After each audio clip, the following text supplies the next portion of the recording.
السلام علیکم ورحمۃ اللہ وبرکاتہ۔ بسم اللہ الرحمن الرحیم۔ الحمد للہ رب العالمین وصلی اللہ علی نبینا محمد وعلی آلہ وصحبہ وسلم تسلیما کثیرا۔ ناظرین، سیرت النبی صلی اللہ علیہ وسلم کی سیریز کے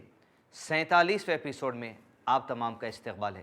گزشتہ ایپیسوڈ میں جو بات ہم نے آپ کے سامنے رکھی وہ یہ کہ نبی صلی اللہ علیہ وسلم جب ہجرت کر مدینہ تشریف لائے اور امن و امان سے زندگی گزارنے کا آغاز کیا، اور وہ صحابہ اکرام جو اپنا گھر بار سب کچھ چھوڑ کر صرف اللہ عز و جل کی محبت کے اصول میں مدینہ تشریف لے کر آئے، ان کے پیچھے دشمنان اسلام کی ایسی نظر تھی جو حقیقت میں اللہ کے نبی صلی اللہ علیہ وسلم کی دشمنی، اسلام کی دشمنی، یعنی اللہ عز و جل کے دین کی دشمنی میں وہ لوگ مسلمانوں کے دشمن بنے تھے۔ حتیٰ کہ امن و امان سے زندگی گزارنے کا جو پروگرام مسلمانوں نے طے کیا تھا، اس پروگرام کو نیست و نابود کرنے کی پلاننگ مشرکین مکہ نے کی، اور جس کی وجہ سے جنگ بدر وجود میں آئی۔ جنگ بدر کے حالات ہم نے آپ کے سامنے رکھے۔ پھر اس کے بعد جیسے جنگ بدر میں مسلمانوں کو فتح نصیب ہوئی، اور مسلمان جن کو دنیا کے لوگ ایک کمزور جماعت سمجھتے تھے، وہ کمزور جماعت نے اپنے ایمان کی قوت کا ایسا مظاہرہ دنیا کے سامنے کیا کہ عرب کے اس خطے کے دیکھنے والوں نے دیکھا صرف 300 کی جماعت نے 1000 کے لشکر کو شکست دی۔ کوئی ایسی معمولی شکست نہیں تھی کہ جس شکست کے چرچے عرب کے سارے خطے میں ہو چکے تھے۔ وہ ایسی شکست، وہ لوگ جنہوں نے مسلمانوں کو کمزور سمجھ کر اپنے گھروں سے باہر نکال دیا تھا، گھر سے باہر نکلنے کے بعد ایک آدمی کا جو حال ہوتا ہے وہ وہی بہتر جانتا ہے، لیکن یہ وہ جماعت تھی جس کی طاقت اللہ عز و جل کا دیا ہوا ایمان تھا، جس کی طاقت وہ تقوی تھا جس میں اللہ عز و جل اضافہ کرتے چلا جاتا۔ یہی مسلمانوں کی جماعت جب جنگ بدر میں کامیاب ہوئی تو جتنے دشمن تھے مسلمانوں کے، بالخصوص مشرکین مکہ اور مدینے میں رہنے والے یہود اور مدینے کے اطراف رہنے والے عرب کے قبائل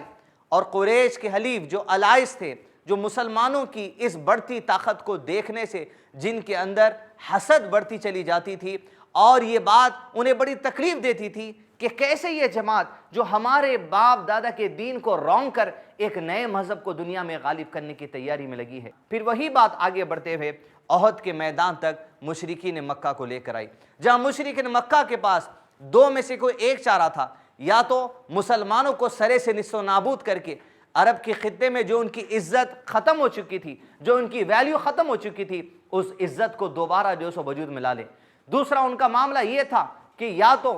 مسلمانوں کے ساتھ جا کر صلح کر لیں، ان سے فرینڈشپ کے معاہدے کر لیں، لیکن یہ دونوں فیصلوں میں مشرکین مکہ نے مسلمانوں کو صف ہستی سے مٹانے کا فیصلہ کیا، جس کی وجہ سے وہ احد کے میدان تشریف لے کر آ گئے۔ حتیٰ کہ آپ نے گزشتہ ایپیسوڈز میں یہ بات دیکھی کہ کس طرح اللہ کے نبی صلی اللہ علیہ وسلم اور آپ صلی اللہ علیہ وسلم کے صحابہ جنگ احد میں کامیابی کے قریب پہنچ چکے تھے، لیکن ذری سی خطا جو اللہ کے نبی صلی اللہ علیہ وسلم کی ایک نصیحت کو نظر انداز کر دیا گیا، مسلمانوں کو بھاری پڑی، اور دیکھتے ہی دیکھتے جنگ احد میں مسلمان جو فتح کے قریب جا رہے تھے، ناکامیابی تو نہیں لیکن مسلمانوں کو ایک بہت بڑا جھٹکے کا سامنا کرنا پڑا۔ حتیٰ کہ جیسے جنگ احد کے حالات مسلمانوں نے دیکھے اور مشرکین مکہ حاوی ہو چکے تھے، جب مشرکین مکہ مسلمانوں کو خاصا نقصان پہنچا کر مکے کی وادی کی طرف پلٹے، اس ارادے کے ساتھ ہم دوبارہ پلٹ کر مدینہ میں آئیں گے اور مسلمانوں کا مکمل طور پہ صفایا کر دیں گے۔ جیسے جنگ احد میں مسلمانوں کو کمزوری کا سامنا کرنا پڑا، جتنے دشمن تھے مدینے میں، بالخصوص بنو نذیر جو یہود کا قبیلہ تھا، بنو قینقاع جو یہود کے قبیلے تھے، اور دیگر عرب کے اطراف کے علاقے، یہ سب مسلمانوں کو کمزور سمجھ کر مسلمانوں کے خلاف احد کی جنگ کے بعد مزید سازشیں کرنے لگے۔ ان سازشوں کا تذکرہ ہم نے آپ کے سامنے کیا، جس کی ایک وجہ غزوہ بنو المستلق ہوئی کہ بنو المستلق کا سردار وہ مسلمانوں پر حملہ کرنے کی تیاری کیا احد کی جنگ کے بعد، لیکن اس کو ناکامیابی ہاتھ لگی، حتیٰ کہ اللہ عز و جل نے بنو المستلق کے سردار کی بیٹی جویریہ رضی اللہ عنہا کا نکاح اللہ کے نبی صلی اللہ علیہ وسلم سے کروا دیا۔ یہاں تک جو حالات آپ کے سامنے پیش کیے گئے تھے، اب اس کے بعد مسلمانوں کے سامنے ایک زبردست چیلنج موجود تھا۔ بات یہ تھی کہ مسلمان کسی طرح ان حالات پر قابو پا چکے تھے جو جنگ احد کے بعد چھوٹے دشمن بالخصوص مدینے کے اندر کی یہودی مسلمانوں کے خلاف کر رہے تھے، لیکن دیکھتے ہی دیکھتے ہوا یوں کہ بنو نذیر جن کو مدینہ سے باہر نکال دیا گیا تھا، بنو قینقاع جن کو مدینہ سے باہر نکال دیا گیا تھا، ان کو یہ بات برداشت نہ ہو سکی کہ ایک ایسی قوم جو ہمارے گھر میں داخلہ لے چکی اور ہماری ذری سی خطا کی وجہ سے یا ہمارا معاہدہ ان سے توڑنے کی وجہ سے ہمیں بے گھر کر دیا گیا۔ بنو نذیر کے بارے میں اور دیگر بنو قینقاع کے بارے میں اور دنیا کے تمام یہود کے بارے میں اللہ عز و جل قرآن مجید میں ارشاد فرماتے ہیں، جس کا ترجمہ اس طرح ہے کہ مسلمانوں سے دشمنی میں سخت ترین یہود ہیں اور مشرکین ہیں۔ یہود کو یہ بات پسند نہ آ سکی، یہ بات انہیں برداشت نہ ہو سکی کہ مدینے سے وہ کس طرح باہر نکال دیے گئے، لہٰذا مدینے سے باہر نکل کر مسلمانوں کے لیے ایک بڑے چیلنج کی تیاری بنو نذیر کے لوگوں نے کی۔ ہوا یہ کہ بنو نذیر کے چند سردار قریش کے پاس پہنچے۔ وہ قریش جو مسلمانوں کو مکمل طور پہ زمین سے مٹانے کا ارادہ رکھتے تھے، لیکن کسی نہ کسی موقع کی تلاش میں ہوتے تھے، وہ الائز کی تلاش میں ہوتے تھے، وہ ساتھیوں کی تلاش میں ہوتے تھے کہ جس کسی کے ساتھ مل کر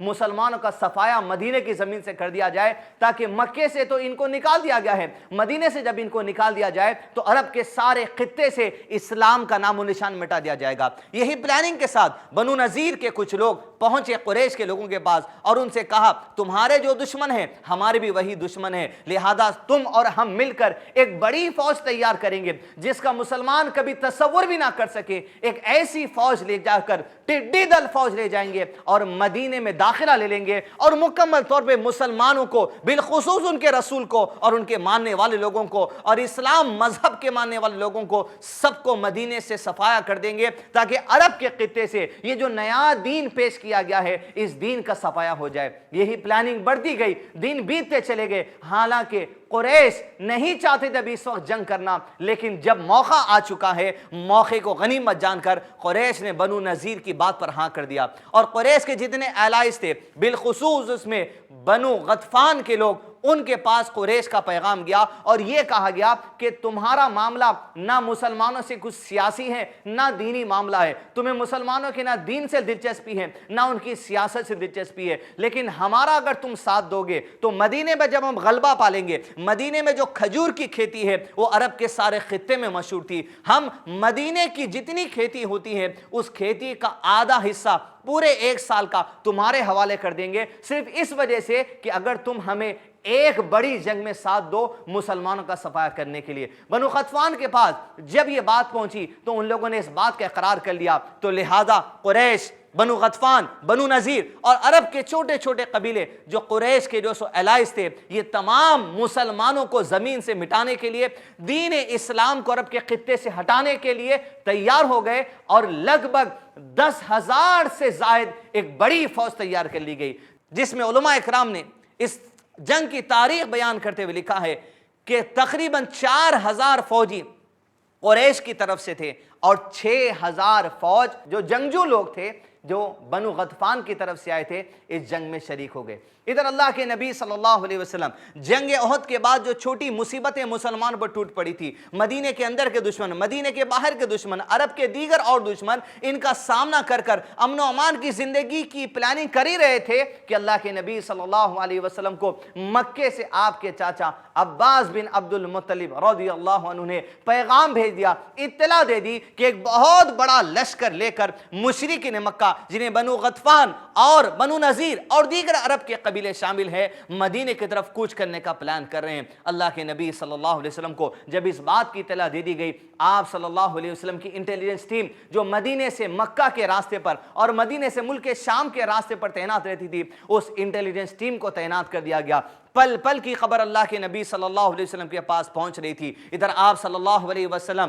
بڑے جتنے صحابہ کرام تھے ان تمام سے ایک ہائی لیول میٹنگ ارینج کی۔ اس میٹنگ میں آپ صلی اللہ علیہ وسلم نے دشمن کی پیش قدمی کے بارے میں صحابہ کرام کو رسو اطلاع دی۔ جب یہ بات اللہ کے نبی صلی اللہ علیہ وسلم نے صحابہ کے سامنے دی، ایسی ہمت کا اظہار کیا، ایسی جرت کا اظہار کیا کہ اللہ کے نبی صلی اللہ علیہ وسلم، ہم آپ کی اطاعت میں زندگی گزارتے ہیں، ہم اللہ کی محبت میں آپ کی اطاعت کرتے ہیں، جو کچھ آپ ہمیں حکم دیں گے ہم آپ کے حکم کو بجا لانے کے لیے تیار ہیں۔ اس موقع پر اللہ کے نبی صلی اللہ علیہ وسلم کو اس بات کا خاصا اندازہ تھا یہ جو لشکر مدینے کی طرف کوچ کر رہا ہے، اتنے بڑے لشکر سے مسلمانوں نے آج تک کبھی سامنا نہیں کیا تھا، اور یہ لشکر میں عرب کے کئی قبیلے جمع تھے جن کے پاس طرح طرح کی جنگ لڑنے کی صلاحیتیں تھیں۔ آپ صلی اللہ علیہ وسلم کے پاس مدینے میں کل ملا کر بھی عورتیں اگر بچے بھی ملا لی جاتے ہیں 10,000 کی تعداد موجود نہیں تھی۔ ایک بہت بڑا مسلمانوں کے پاس آفت کی شکل میں ایک لشکر نکلا عرب کے مختلف علاقوں سے، اور مدینے کے قریب آ کر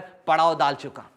نبی صلی اللہ علیہ وسلم کو جب اس بات کی خبر ہوئی تو آپ صلی اللہ علیہ وسلم صحابہ کرام سے مشورہ کرتے کہ 10,000 کی فوج جب آئی تو یہ یوں نہیں کہ ایک دن کی جنگ کرنے کے لیے، یہ مکمل ارادے سے آئے ہیں، ڈھیر سارے اونٹ، جنگجو، گھوڑے، ہتھیار، زیرہ، ہر چیز لے کر آ گئے تھے۔ پتہ نہیں کہ اگر ایک مہینہ بھی جنگ چلتی، وہ اس تیاری سے آئے تھے کہ ایک مہینہ بھی اگر لگ جائے انہیں اس بات کی پرواہ نہیں تھی، لیکن مدینے سے مسلمان اور اسلام کا صفایا کرنا یہ مقصد ان کا تھا۔ جب اللہ کے نبی صلی اللہ علیہ وسلم کے سامنے صحابہ کرام کی جماعت بیٹھی تھی، اس حالات کو ڈیل کرنے کے لیے طرح طرح کے مشورے آ رہے تھے۔ ناظرین اکرام، بالخصوص وہ نوجوان جو علم کے میدان میں کود چکے ہیں، انہیں جان لینا چاہیے جب آپ کے سامنے صحابہ کرام کا ذکر کیا جاتا ہے، جب آپ کے سامنے نبی صلی اللہ علیہ وسلم کے زمانے کا ذکر کیا جاتا ہے، آپ کے ذہن میں بات نہیں آنی چاہیے وہ گئے گزرے ہوئے لوگ تھے جن کے پاس کوئی علم نام کی چیز نہیں تھی۔ نبی صلی اللہ علیہ وسلم کے زمانے میں بھی ایسے لوگ موجود تھے جو سول انجینئرز تھے۔ سلمان فارسی رضی اللہ عنہ نبی صلی اللہ علیہ وسلم کے سامنے ایک ایسا مشورہ پیش کرتے ہیں کہ اس ایک مشورے نے اسلام کو نیست و نابود کرنے کے لیے جو آفت فوج کی شکل میں آ رہی تھی اس فوج کو ڈھیر کر دیا۔ سلمان فارسی رضی اللہ عنہ نے کہا، اللہ کے رسول صلی اللہ علیہ وسلم، فارس میں جب ہم اس طرح کے لشکر کا سامنا کرتے تھے تو ہم خندق کھود دیا کرتے تھے۔ قرآن مجید میں سورہ نمبر 33 احزاب جسے خندق کہا جاتا ہے، اس سورے میں اللہ عز و جل نے اس جنگ سے متعلق تمام جو سو باتوں کو جو سو نازل کیا۔ ناظرین، جب سلمان فارسی رضی اللہ عنہ کا یہ مشورہ آپ صلی اللہ علیہ وسلم کے سامنے پیش کیا گیا تو اللہ کے نبی صلی اللہ علیہ وسلم نے اس مشورے کو پسند کیا، اور آپ صلی اللہ علیہ وسلم نے صحابہ کرام سے مشورہ کرنے کے بعد ذمہ داری دی 10 صحابہ کو، 10 صحابہ کے گروپ بنائے گئے۔ ہر 10 کے گروپ کو یہ کام دیا گیا کہ 40 ہاتھ ڈیپ اور 40 ہاتھ وڈتھ میں خندق کھودنے کا کام کرنا ہے۔ مدینہ میں جو انٹری لی جاتی تھی وہ 2 پہاڑوں کے درمیان مدینہ تھا، وہ 2 پہاڑوں کے درمیان خندق کھودنے کا حکم دیا گیا۔ 40 ہاتھ جو وڈتھ میں جائے گی اور 40 ہاتھ جو ڈیپ جائے گی، گویا ایسے کہ دشمن کی اگر کوئی معمولی چیز بھی اگر خندق کے اندر گر جائے تو پھر وہ سوچ بھی نہ سکیں کہ اندر اتر کر اس سامان کو اٹھا کر لے کر آئیں۔ اس مشورے کے آنے کے بعد آپ صلی اللہ علیہ وسلم نے یہ 10,000 کی فوج سے سامنا کرنے کے لیے یہ حکم جاری کر دیا، حتیٰ کہ نبی صلی اللہ علیہ وسلم کی سنت یہ تھی کہ آپ صلی اللہ علیہ وسلم یوں نہیں کہ امیر کی حیثیت سے صرف کام دے دیا جائے، بلکہ آپ صلی اللہ علیہ وسلم بنفس نفیس وہ کام کیا کرتے تھے جو صحابہ کرام کو دیتے۔ جیسے مسجد نبی کی تعمیر میں خود اللہ کے نبی صلی اللہ علیہ وسلم اپنے ہاتھ سے دیوار کو اٹھاتے اور دعا کرتے،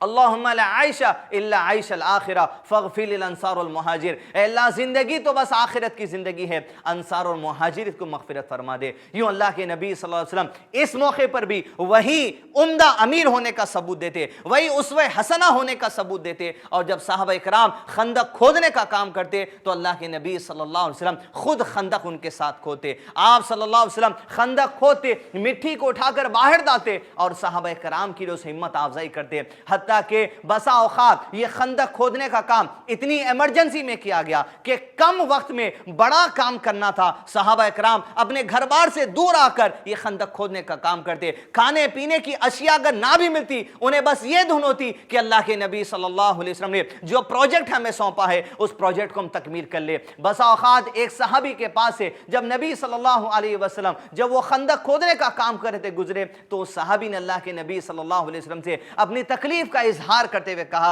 اے اللہ کے رسول صلی اللہ علیہ وسلم، آج صبح سے کھانے کے لیے کوئی چیز میسر نہیں ہے، کیوں نہ آپ ہمارے لیے کچھ کھانے کا انتظام کر دیں۔ اپنی بھوک کو بتانے کے لیے، اپنی بھوک کو ظاہر کرنے کے لیے اللہ کے نبی صلی اللہ علیہ وسلم کے سامنے انہوں نے اپنے کرتے کو اٹھایا تو کرتے کے نیچے ایک پتھر باندھے ہوئے تھے تاکہ پیٹ وزن محسوس ہو، پیٹ پر کچھ۔ اللہ کے نبی صلی اللہ علیہ وسلم کے بارے میں اللہ عز و جل نے کہا، لَقَدْ كَانَ لَكُمْ فِي رَسُولِ اللَّهِ أُسْوَةٌ حَسَنَةٌ، کہ اللہ کے نبی صلی اللہ علیہ وسلم صرف کسی کے لیے مثال نہیں ہے بلکہ ایسی مثال ہے جس سے ہٹ کر کوئی دوسری مثال نہیں ہو سکتی۔ آپ صلی اللہ علیہ وسلم نے اس کمزور صحابی جو بھوک کی شدت کی وجہ سے کمزوری محسوس کر رہے تھے، نبی صلی اللہ علیہ وسلم نے اپنا جب کرتا ہٹایا تو آپ صلی اللہ علیہ وسلم کے پیٹ پر 2 پتھر باندھے ہوئے تھے۔ جب یہ منظر کو انہوں نے دیکھا تو چپ چاپ کام میں دوبارہ لگ گئے۔ ناظرین اکرام، یہ خندق کھودنے کا معاملہ بڑی تیزی سے کیا جا رہا تھا۔ سورج ڈوبنے تک یہ لوگ یہی کام کیا کرتے تھے اور رات کو کچھ آرام کرتے تھے، پھر صبح کو خندق کھودنے کا کام کیا کرتے تھے،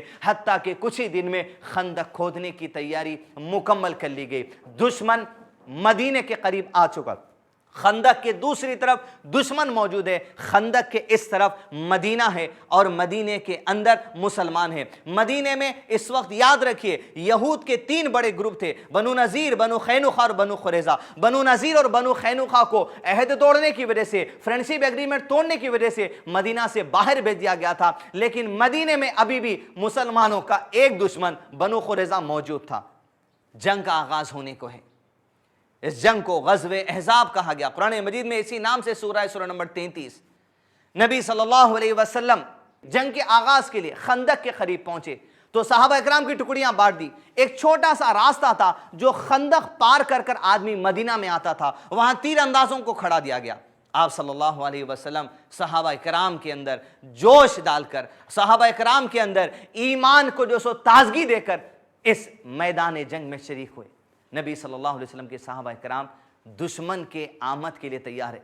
دشمن 10,000 کا لشکر لے کر، اسلام کو مٹانے کے سارے ارادے لے کر، رسول اللہ صلی اللہ علیہ وسلم کو قتل کرنے کے سارے ارادے لے کر، اللہ کے دین کو زمین سے مٹانے کے لیے سارے ارادے لے کر خندق کی طرف جب آگے بڑھا، سارے عرب کے اس علاقے میں ڈھیر ساری جنگیں تاریخ میں لوگوں نے دیکھی، لیکن کبھی کسی جنگ میں اس طرح خندق کھودنے کا معاملہ پیش نہیں آتا۔ 10,000 کی فوج، کسی کو کانوں کان اس بات کی خبر نہ تھی کہ مسلمان ایسا کام بھی کر سکتے ہیں۔ خندق کھودنے کا معاملہ پیش آیا، جب 10,000 کا لشکر بڑا آگے، ریزرو فوج کو پیچھے رکھ کر خیموں میں، جب ان کے سپہ سالار آگے بڑھے، خندق کو دیکھا تو پریشان ہو گئے کہ آخر کس طرح مسلمانوں نے یہ کام کر لیا۔ ہمارے یہاں، ہمارے علاقے میں ہم نے ڈھیر ساری جنگوں کا جو سو معاملہ دیکھا ہے، لیکن کبھی خندق کھودنے کا معاملہ ہم نے نہیں دیکھا۔ جب فوج آگے بڑھی تو پریشان ہو چکی کہ خندق کو کس طرح پار کیا جائے۔ یوں ہی ایک دن صرف ٹلتا چلا گیا۔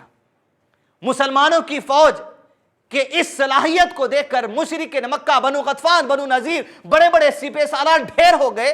یہ کیسا فوجی معاملہ ہے کہ اس خندق کو کس طرح پار کیا جائے کہ اللہ عز و جل نے دشمن کو صرف خندق کے ذریعے روک دیا۔ وہ دشمن جو اللہ کے دین کو مٹانا چاہتا تھا، اللہ عز و جل ایک خندق کے ذریعے ان کو مسلمان اور اللہ کے دین سے دور رکھ دیا۔ ناظرین اکرام، دوسرے دن کا آغاز ہوتا ہے، دشمن تیاری میں ہے،